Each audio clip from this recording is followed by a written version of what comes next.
Minasan ohayo gozaimasu. Hamare no Selin desu. Hai, kyou wa dai rokuka o benkyou shimashou. Jadi hari ini kita akan mempelajari bab 6 ya, tentang penggunaan partikel o, partikel mo, partikel de, masenka dan mashou. Oke, untuk fungsinya dulu, partikel o ini berfungsi untuk menjelaskan objek yang dikenai oleh kata kerja. Kakak itu kata kerja ya. Lalu partikel mo ini untuk menunjukkan kalau kita tidak melakukan apapun.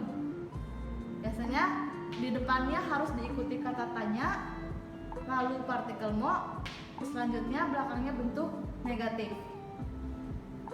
Nah, untuk kata tempat yang ditempeli partikel D ini, belakangnya harus ada kegiatan. Jadi kalau belakangnya tidak kegiatan, partikelnya bukan D ya. Sekarang belajarnya yang D dulu, yang belakangnya kegiatan.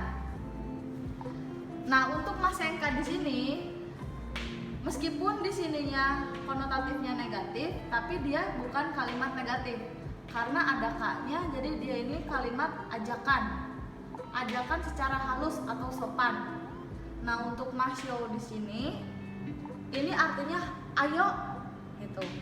Jadi dia itu juga kalimat ajakan, bisa juga untuk persetujuan, mashou. Nanti untuk lebih lanjutnya kita bahas satu persatu. Oke, kita bahas dari partikel o dulu ya. Partikel o di sini karena kata ini objek yang dikenai kata kerja, jadi contohnya watashi wa hon o yomimasu. Saya membaca buku. Jadi si objeknya itu hon, kata kerjanya itu yomimasu. Jadi maksudnya o di sini itu yang dikenai kata kerjanya itu adalah buku. Jadi sebelum partikel o itu harus ada buku.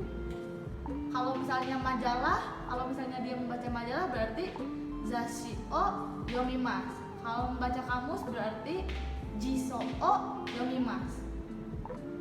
Oke, selanjutnya ada Rohmat sensei wa kino tamago tabemashita. Kata kerjanya di sini tabemashita. Kalau makan itu objeknya ada banyak. Tapi yang dimakan Rohmat sensei di sini adalah telur. Jadi di sini tamago tabemashita. Kalau Rohmat sensei makannya apel, berarti ringo o tabemashita. Kalau Rohmat sensei makannya jeruk, berarti mikan o tabemashita. Oke, sekarang yang kedua kita belajar partikel mo. Sebelum partikel mo ini, yang harus digarisbawahi adalah dia menggunakan kata tanya ya, bukan kata benda atau kata apapun, tapi menggunakan kata tanya. Dan belakangnya harus berbentuk negatif. Kata kerja berbentuk negatif. Contohnya, watashi wa kino nanimo tabemasen deshita. Ini kita nge-review lagi bab sebelumnya. Kalau kino berarti belakangnya harus negatif, harus lampau ya. Di sini negatif lampau. Oke. Karena di sininya keterangannya tabemasen, berarti kata tanyanya itu pakai nani, bukan pakai doko atau itsu atau apapun itu.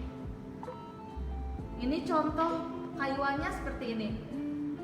Anata wa kino nani o tabemashita ka? Kalau kalian memakan sesuatu, jawabannya pakai yang kalimat di contoh bunpon nomor 1. Tapi kalau kemarin kalian puasa dan tidak makan apapun, berarti nanimo tabemasen deshita. Jadi tidak ada sesuatu yang kalian makan. Contoh kedua, kyou wa doko emo ikimasen deshita. Hari ini saya tidak pergi kemanapun, tidak pergi kemana-mana. Kalau kalian hanya di rumah aja hari ini, seharian hanya di rumah aja, berarti kalian doko emo ikimasen deshita. Kalau kalian pergi ke suatu tempat, berarti jawaban di depannya itu tempat. Contohnya supae ikimashita.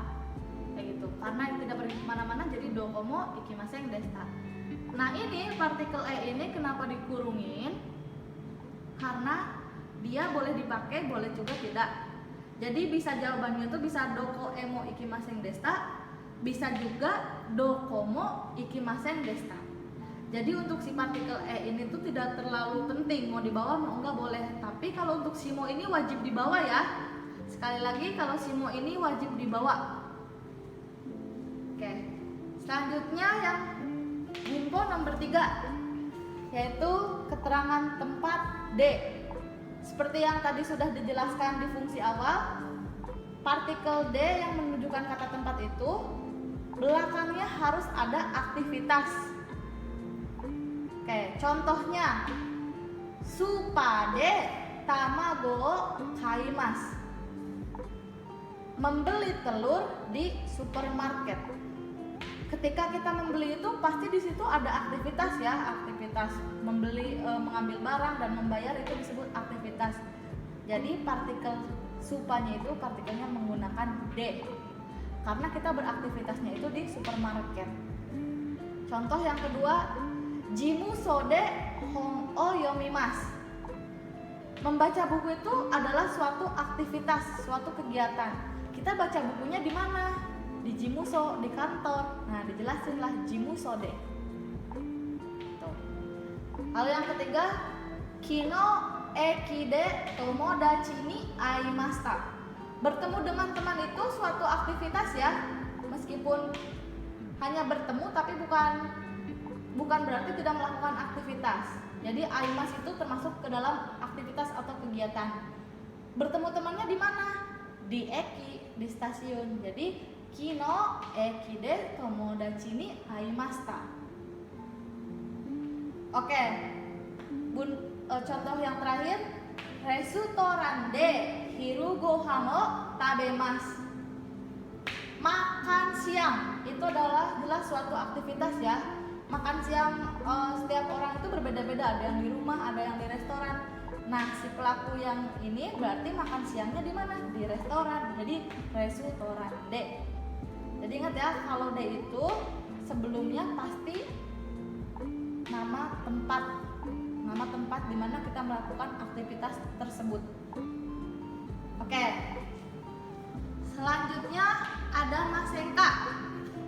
Masenka di sini tuh ajakan secara halus ya, ajakan secara halus, biasanya di depannya pun ada isyoninya karena ajakan. Isyoni itu kan bersama-sama ya. Jadi contoh kalimatnya isyoni hiru gohan o tabemasen ka? Isyoni hiru gohan o tabemasen ka? Jadi maukah Anda makan siang bersama? Maukah Anda makan siang bersama? Contoh lagi, isyoni yubinkyo koe ikimasen ka? Maukah Anda pergi ke kantor pos bersama? Jadi ini ajakan ya, tapi melihat juga kondisinya lawan bicara kita juga. Misalkan dia lagi sedang tidak makan gitu, atau sedang makan tapi sendirian. Jadi ayo makan bareng, kayak gitu ya contohnya.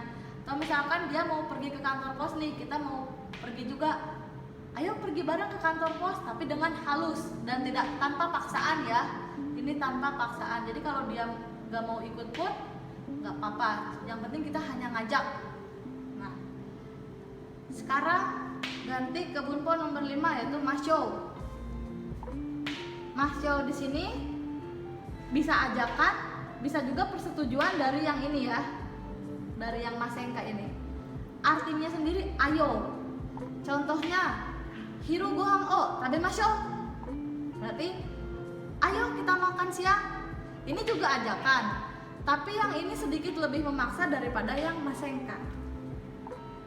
Kalau yang ini mah dia butuh persetujuan dari si lawan bicaranya. Kalau yang ini mah dia hanya mengajak tanpa perlu persetujuan. Yang penting dia mengajak saja. Yang ini Nihongo benkyou shimashou. Ayo kita belajar bahasa Jepang. Tuh. Yang ini Asta eki de aimashou. Besok ayo kita bertemu di stasiun. Hanya seperti itu saja kalau yang ini. Perbedaannya yang ini sama yang ini, Kalau yang ini menggunakan kalimat negatif belakangnya, kalau yang ini positif. Tetapi untuk ajakan sendiri lebih sopan menggunakan yang Asenka ya teman-teman. Cukup sekian untuk hari ini. Terima kasih. Cukup sekian penjelasan singkat untuk hari ini. Terima kasih.